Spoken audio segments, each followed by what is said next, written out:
Hello, my name is Stephen Beaumont. I am head researcher at Centro de Tecnología para el Desarrollo.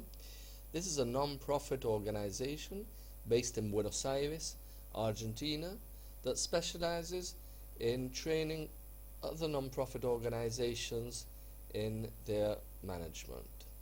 And we also have a very extensive e-learning program which is currently taken by people from practically all Spanish-speaking countries, although we do also have some programs in English.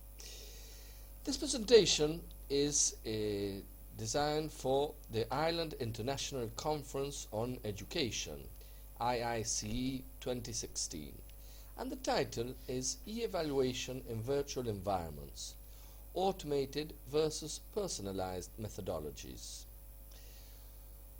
Well, let's begin by saying that when designing any educational process, we must analyze all the variables involved in this process, like curriculum design, didactic transposition, the learning environment itself, evaluation methodologies, etc.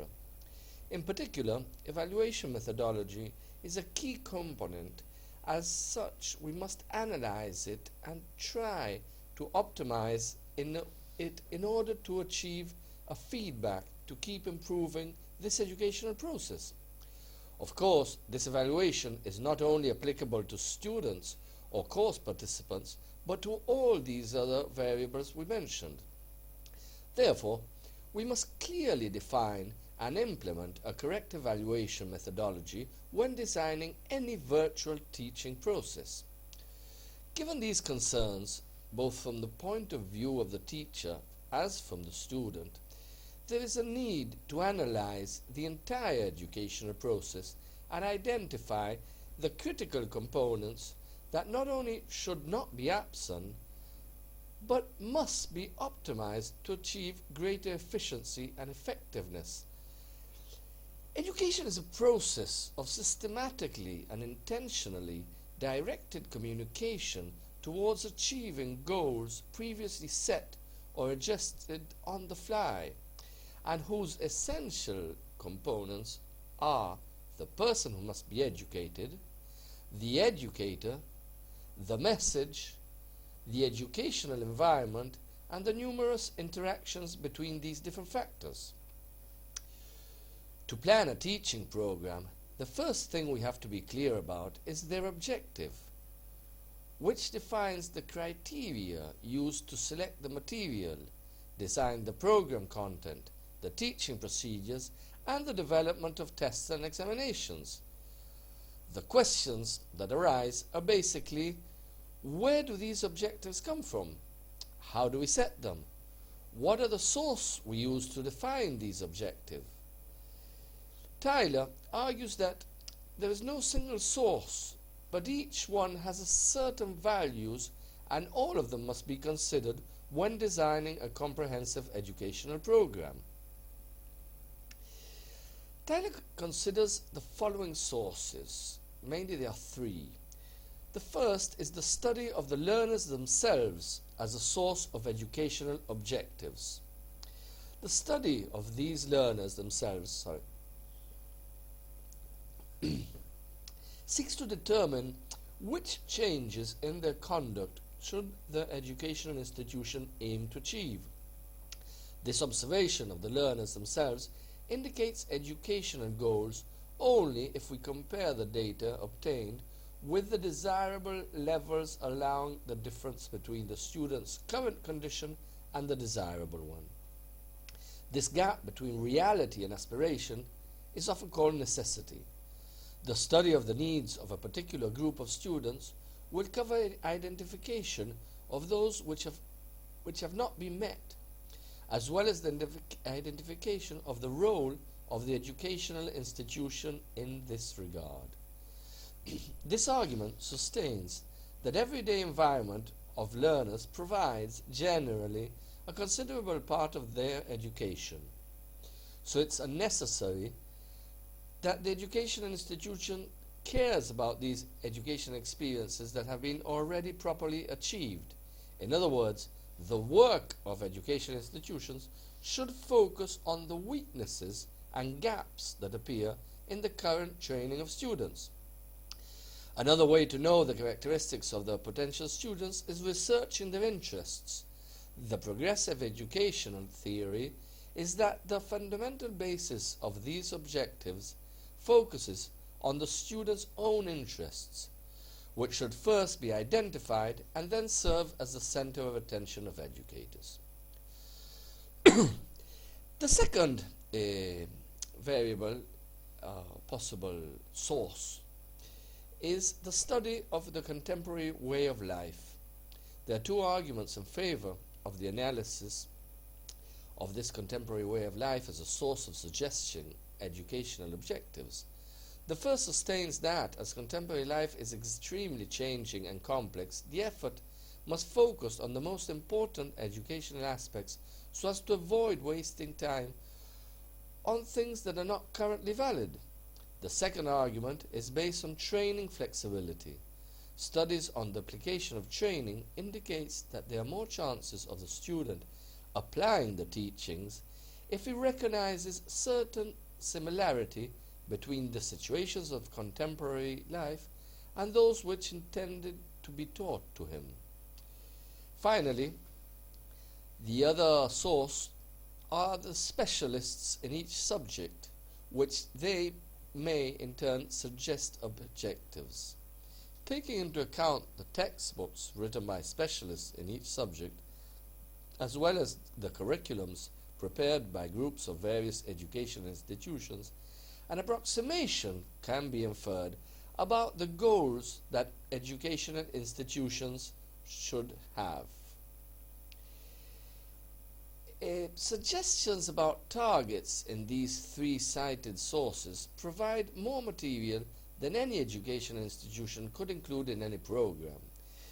So, some are incompatible with the rest, so it is necessary to select a limited number of important and consistent purposes. After all, an educational program cannot be efficient if it pretends so much that it ultimately accomplishes nothing. Well, let's now move on to the curricular design, because as a result of the above steps, one can select a list of important and achievable goals which, as they come from various sources, may be stated in different ways. When planning a single list of important objectives, it is convenient to list them in a way that they are useful to be able to select learning activities and also guide these. Since the real purpose of education is not that the instructor performs certain tasks, but instead to promote significant changes in patterns of student behavior, it is important to recognize that every statement of objectives will be related to the changes experienced by the students. The curriculum should, at least, provide the basis for planning a course, studying it, and justifying it empirically.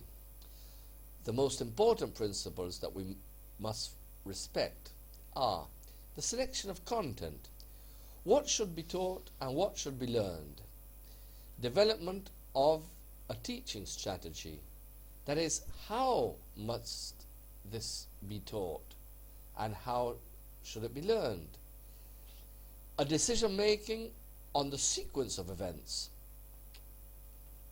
a diagnosis of strengths and weaknesses of each student and their possibility to adjust to various cases. And finally, there must be study and evaluation of progress of both students and teachers. The central problem of any curriculum project is that of content, and in a more general sense, knowledge. The didactic transposition is the adaptive transformation process, whether it involves distortion, substitution, creation of knowledge, by which scholarly knowledge constitutes itself in the knowledge or object to be taught, and in turn, knowledge or object actually taught. The experts who develop a curriculum become the mediators between scholarly knowledge and knowledge to be taught. Thus, the curriculum becomes a bridge between theory and action, even more so if it allows freedom to both teachers and students. Let us talk briefly about teaching strategies now. Having selected the content, one must also choose appropriate teaching strategies to achieve the desired goal. Designing teaching situations takes into account the assumptions concerning both teaching and learning. According to Fentis, Matcher and Soltis, there are three approaches to teaching regarding how the teacher is conceived. The executive approach sees the teacher as an executor, a person responsible for producing some learning, and to achieve this uses the best skills and techniques available. The therapist's approach sees the teacher as an empathic person responsible for helping each individual in their personal growth and achieving high level of assertiveness, understanding, and acceptance. The third is the liberating approach, which sees the teachers as a liberator in the individual mind and a promoter of moral, rational, and integral human beings. On the other hand, according to Brunner, students can be classified as imitative apprentice. In this case, the students aim to achieve specific goals by steps or procedures. The didactic exposure apprentice. In this case, the student constitutes himself as a receptacle of knowledge. The thinker apprentice, in which there are exchanges among peers and the students express previous knowledge, but without theoretical support. Finally, there is the case of the apprentice and as an objective knower. In this case, the student performs exchange but with theoretical support. He must give valid theoretical arguments. So the way to propose the class depends on how the learner is considered according to the content, the student group, and the moment. The concepts of learner are dynamic and complementary. They're not exclusive. So, in defining and prioritizing certain facets of a topic and providing those meanings to be promoted, the teacher anticipates the general context in which this process will develop, plans a sequence of work, studies different ways to combine tasks, etc. This outline is precisely the adoption of a strategy plan that allows us to attain predefined goals. This plan is defined by Stenhouse like saying, teaching strategy seems to refer more to the planning of teaching and learning based on principles and give greater importance to teacher judgment. It involves the development and implementation of a course of conduct. Okay, let us now get to the main point of evaluation of these educational processes. Having developed these strategies, feedback is crucial to achieve the educational processes to create a system of continuous improvement in its implementation. For this, you must have an appropriate system of assessment of learning. Evaluation is a process of obtaining information and then making judgments and ultimately decisions. The aim of evaluation is to assess value about something, objects, behaviors, plans. These trials have a purpose. It is evaluated to make decisions regarding the process, regarding the progress of a process. The formative assessment, as it is characterized, allows a double feedback. On the one hand, the student indicates its status under the various stages that must be passed for a particular learning, and on the other, tells the teacher how the process of teaching and learning takes place, and the main achievements and difficulties of learning. Regarding the usefulness of the evaluation, it helps students to learn about their progress in relation to the objectives. It also helps know their weaknesses, find their difficulties in order to overcome them, and compare their performance with that of their peers. From the point of view of the student, the evaluation is fused with learning. While it validates, it reorients. From the point of view of the teacher, it acts as a regulatory evaluation of the teaching progress. For teachers, evaluation helps to know the initial state of knowledge of a student, the progress made by each of them, their difficulties, and finally, being able to review the proposed objectives.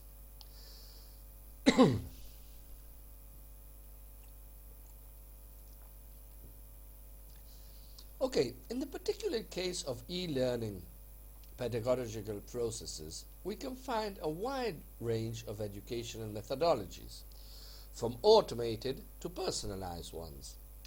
One example is the peer review methodology, where each participant in a virtual course, to complete the assessment of each module, should evaluate at least a determined number of works of their peers.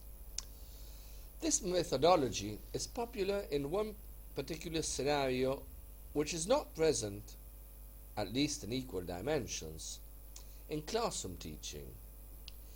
This is the possibility of including within one particular course an enormous number of participants, which would be impossible even to imagine in a classroom. This is where the concept of mass education appears, and with it the concept of massive open online courses, or MOOCs. On the other hand, we can see the results of personalized methodologies, in which the main instructor or coordinator or assistant interacts directly with each student and performs feedback on each of their pieces of work, even inquiries or take suggestions from them. To illustrate this with examples, I would like to comment on two completely different models. Let me first analyze the methodology of peer evaluation. To do this, I'll use an example of a course that was dictated on the NovoEd virtual platform. In particular, I wanted to refer to a course dictated in 2013 by Stanford University, obviously one of the most prestigious universities around the world, in conjunction with the Catholic University of Chile.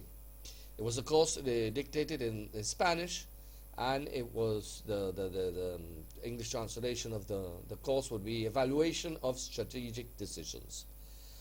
Since this course was based on the massive open online course model of mass formation, and an enormous amount of participants were likely, the course was free in fact, and recognized by two prestigious institutions, one international and one, at least in South America, very, very well known. It resulted in impossible to perform a personalized assessment of each student's work. But on the other hand, some evaluation was necessary. According to the organizer, the inscriptions of this course exceeded 118,000 students. Obviously, with one teacher in charge, having to read 4 or 5 answers of each student was directly impossible. So, as a solution, they implemented the peer review methodology, in which each participant should assess at least 5 papers from their peers in order to complete the assessment of each module. Sounded good in theory, but in practice it wasn't that simple. The main difficulty arose in the heterogeneity of academic backgrounds of participants and the large difference in the depth that they engage in both developing responses and making assessments. The first problem that arose was that of those cases where highly elaborate answers, several pages long with great academic quality, were evaluated as mediocre without even argument or some sort of explanation. This obviously created a huge amount of claims and complaints from participants, which, added to the limited availability of coordinates or assistants, generated a major frustration among most of the students. On the other hand, we see the result of personalized evaluation methodologies, where the main teacher or a reduced group of coordinates or assistants reads the work of each student and makes a written feedback on each piece of work. The immediate and most obvious advantage to students is that they feel more accompanied and enriched in their learning process. A disadvantage, however, is the fact that this methodology requires more teacher effort. Returning to the previous example, it would be impossible to assess in a personalized way 118,000 pupils in 4 months. So, getting to the conclusion, because I'm kind of out of time, one of the main issues in today's online education programs is trying to find the right balance between the amount of students and the amount of teachers or coordinators. The main problem is the cost of this. How can you offer free MOOCs to thousands of students when you should probably have to pay for a couple of hundred teachers or coordinators? Obviously, there's much more to say about the subject, and it's always open to debate, but the contrast between models with less teacher involvement versus those that require greater dedication pose significant challenges when designing a virtual teaching process.